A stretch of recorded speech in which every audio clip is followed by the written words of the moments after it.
Welcome back to USA Vintage Coin today. We're diving deep into three fascinating Roosevelt dimes from three very different eras of American history. The 1969 Denver Mint dime, the 1973 Philadelphia dime, and the 1988 Denver Mint dime. At first glance, these coins may look small and ordinary, but each one carries hidden stories from America's past, economic changes, minting history, and collectible secrets that many people completely overlook.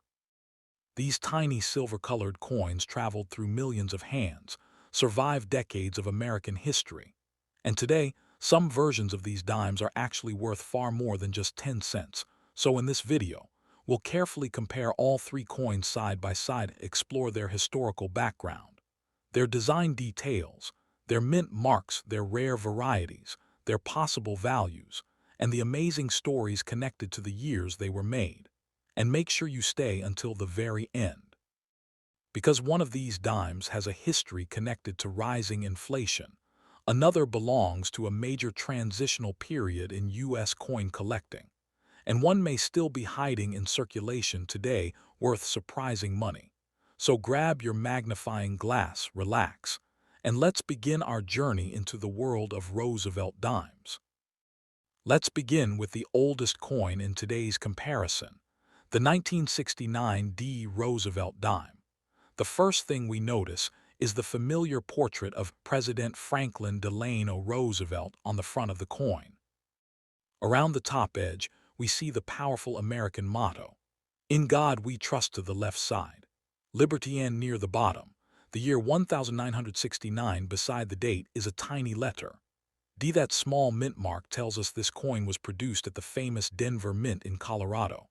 Now many people ignore mint marks, but coin collectors know that mint marks can completely change a coin's rarity and value. The Roosevelt dime series itself began back in 1946. Shortly after the death of President Franklin Roosevelt, Roosevelt was deeply respected by the American people, especially for guiding the country through the Great Depression and World War I. Because of his leadership, the U.S. government decided to honor him on the dime. Interestingly, Roosevelt was also strongly connected to the March of Dimes organization, which helped fight polio. That connection made the dime the perfect coin to carry his portrait. Now, by 1969, America was going through massive cultural and political changes. The Vietnam War was dominating headlines. The space race was reaching incredible heights, and society itself was rapidly changing. Yet while America changed, the Roosevelt dime design stayed mostly the same. The coin still featured Roosevelt's calm portrait, designed by John R. Sinek. If we look carefully at the front design, we can also notice tiny initials near Roosevelt's neck. JS, those are the initials of the coin's designer. Now let's turn the coin over to the reverse side. At the center we see a torch. The torch represents liberty. On the left side is an olive branch, representing peace. And on the right side is an oak branch, symbolizing strength and independence. Together, these symbols create one of the most recognizable designs in American coinage.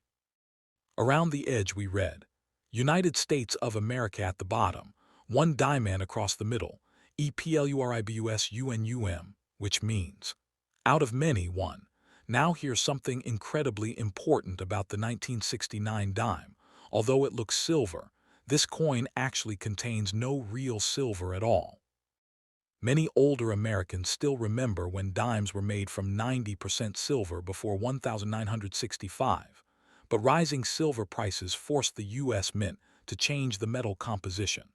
So by 1969, Roosevelt dimes were being struck using a copper-nickel clad composition. That means the coin has layers of nickel surrounding a copper core. If you look carefully at the edge of the coin, you can sometimes see the brown copper stripe in the middle. That stripe instantly tells collectors the coin is a clad dime and not silver. Now, despite being common, 1969 D dimes can still become valuable under certain conditions. Collectors especially search for coins with full torch details, strong strikes, minting errors, and high-grade surfaces. One important term collectors use is full bands. This refers to the horizontal bands on the torch. if those bands appear fully separated and sharply detailed.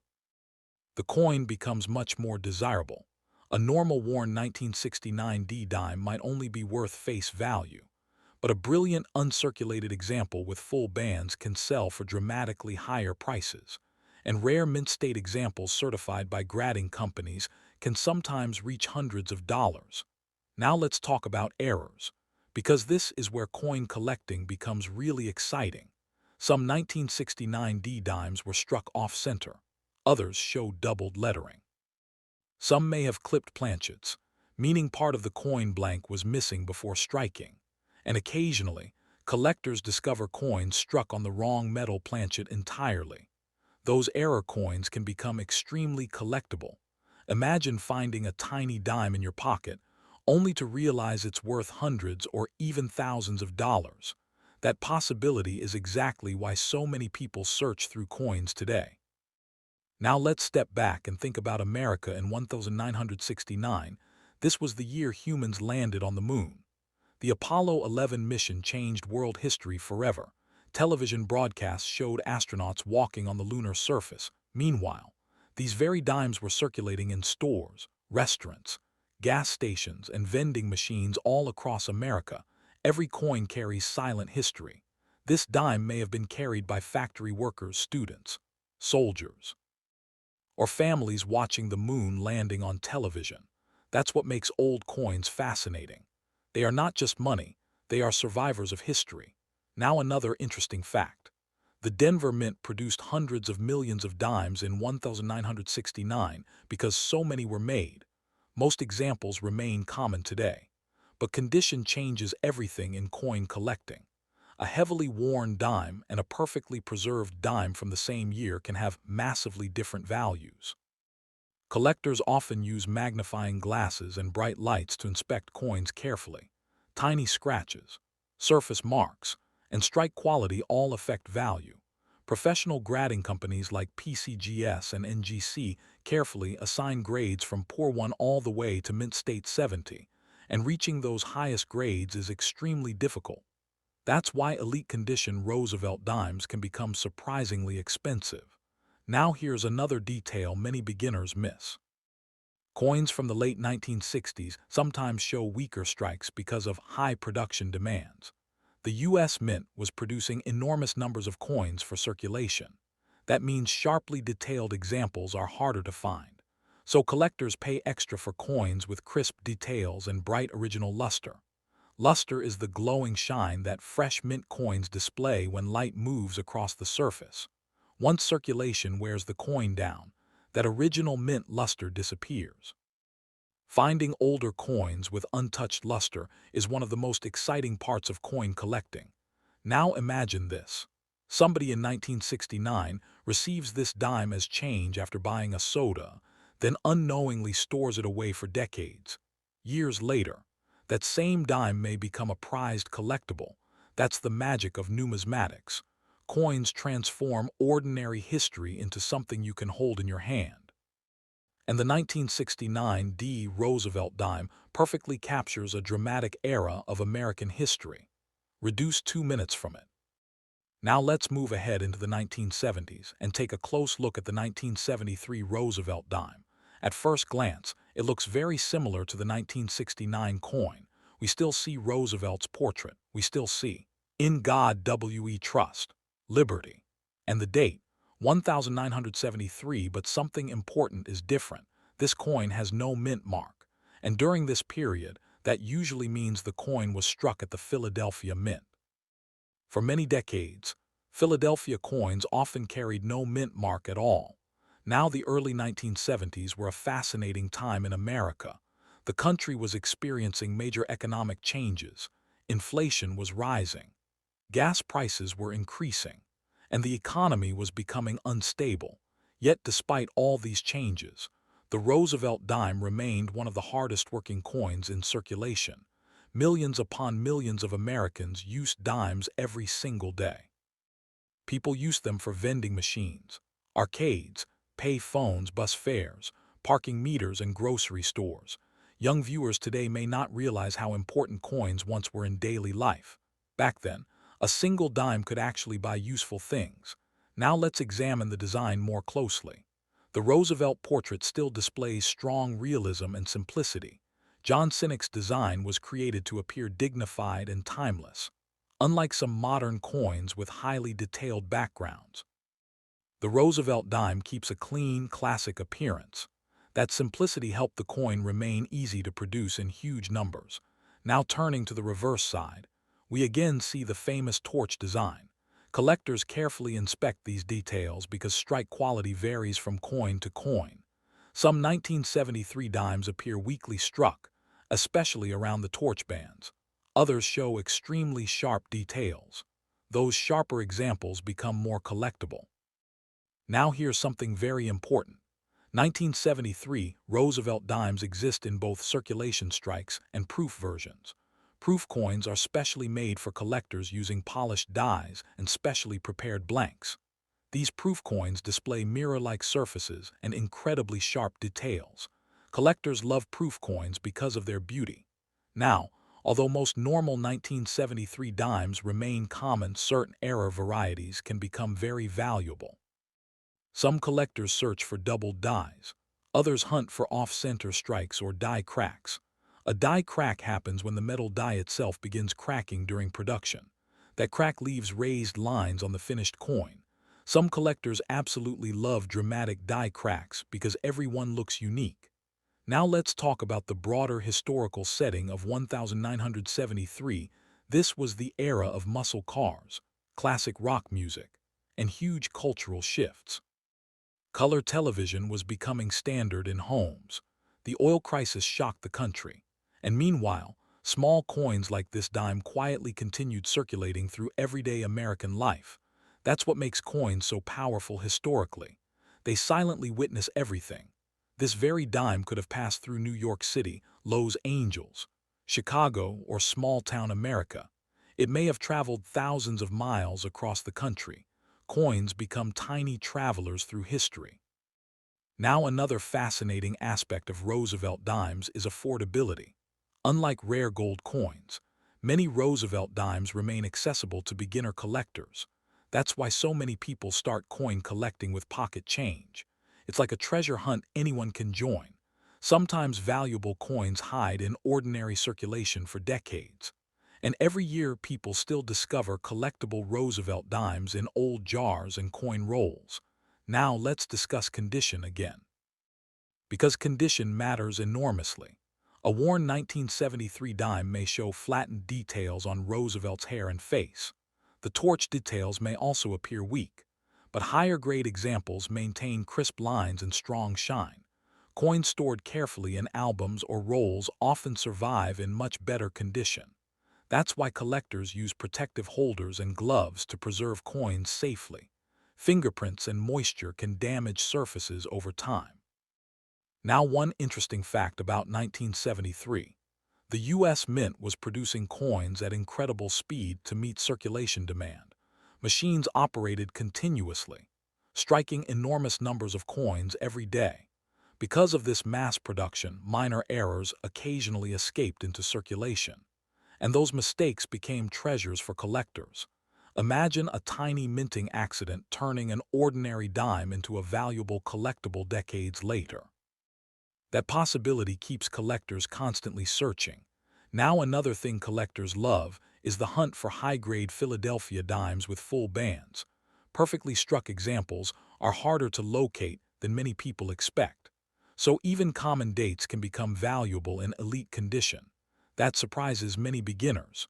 People often think only ancient or silver coins matter. But modern clad coins can also become highly collectible if preserved perfectly. Now think about the journey of this 1973 dime. It may have jingled inside pockets during the Watergate era, crossed counters at diners, or been dropped into jukeboxes playing classic 1970s music. Every scratch and mark tells part of its story. And today, collectors preserve these tiny pieces of history for future generations. That's why coin collecting is more than just money. It's history, art, economics, and storytelling combined together in metal form.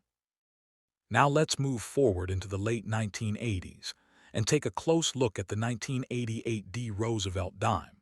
At first glance, this coin may look very similar to the earlier dimes we already discussed. But when we look closer, this small coin represents a completely different era of American history. On the front side, we once again see the familiar portrait of President Franklin Delano Roosevelt. Around the top edge are the words, "In God we trust" to the left, "Liberty," and near the bottom, the date 1988 beside the date is the small D mint mark, showing that this dime was produced at the Denver Mint.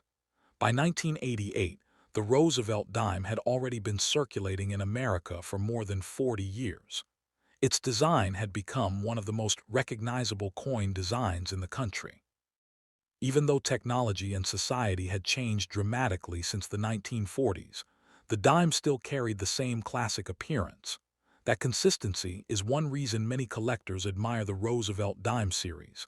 Now let's think about America in 1988. This was the era of cassette tapes, arcade games, shopping malls, and rapidly growing technology.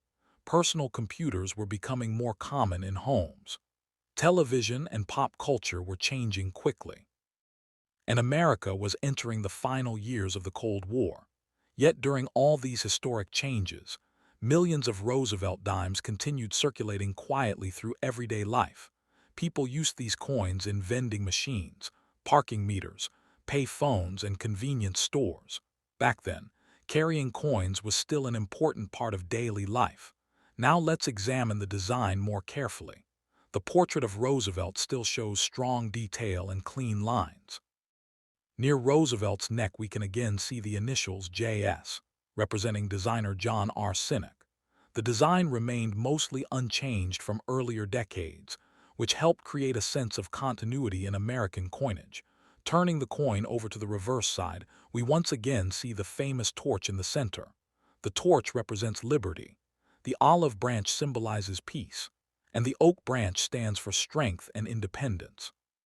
Around the outer edge we read, United States of America at the bottom, one diamond across the center, EPLURIBUSUNUM. Now, although the 1988 D dime is very common, collectors still search for special examples. One major factor is condition. Most 1988 dimes entered circulation and became worn over time, but coins that survived in near-perfect condition are much harder to find. Collectors especially search for coins with bright original mint luster and strong strike details. And just like earlier Roosevelt dimes, the full band's designation is extremely important. If the horizontal bands on the torch appear fully separated and sharply struck, the coin becomes much more valuable to collectors. Now let's talk about minting errors, because even modern coins can contain surprising mistakes. Some 1988 D dimes show off-center strikes. Others may display die cracks or doubled lettering. But one of the most famous varieties connected to this era is the 1988 reverse variety involving proof dimes with design differences. These small details may seem tiny to ordinary people, but to coin collectors, they can make a huge difference in rarity and value. That's why collectors inspect coins carefully under magnification. Now, another interesting fact about the 1988 dime is that it represents a fully modern clad coin era. By this time, younger Americans had grown up never using silver dimes in everyday circulation. For them, copper-nickel-clad coins were completely normal, but older generations still remembered when dimes contained real silver before 1965. That transition marks an important moment in American coin history. Now let's imagine the journey of this 1988 D dime. This coin may have traveled through busy cities, small-town diners, movie theaters, or shopping malls during the late 1980s. It may have been carried by students, workers, business owners, or families during an exciting technological era. Every coin carries invisible stories. That's one reason coin collecting is so fascinating. Coins connect us directly to the past. And even a small 10-cent coin can preserve memories of an entire generation. Another reason collectors enjoy Roosevelt dimes is accessibility.